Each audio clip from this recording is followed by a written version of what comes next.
There's nothing special about Jesus that's any different than the other gods or any other fictional hero. That is simply not true. The biggest difference is that Jesus rose from the dead.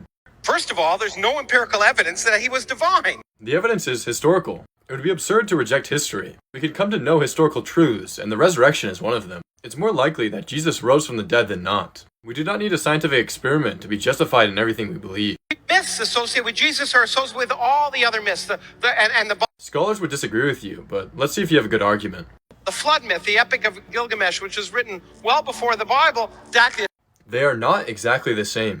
There are many differences. Scholar Mark Smith argues there is no literary dependence, and the similarities more likely come from similar oral traditions. back. Take Dionysus, the Greek god of wine, versus Jesus. It's exactly the same. They were both born from a virgin mother. Actually, legends say that Dionysus was born of Persephone or Semele.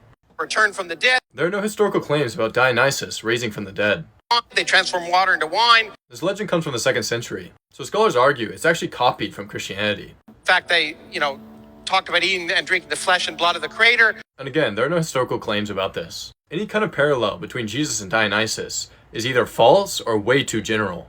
That story has been told over and over again, and this is just one of the most recent renderings. So lesson learned, kids.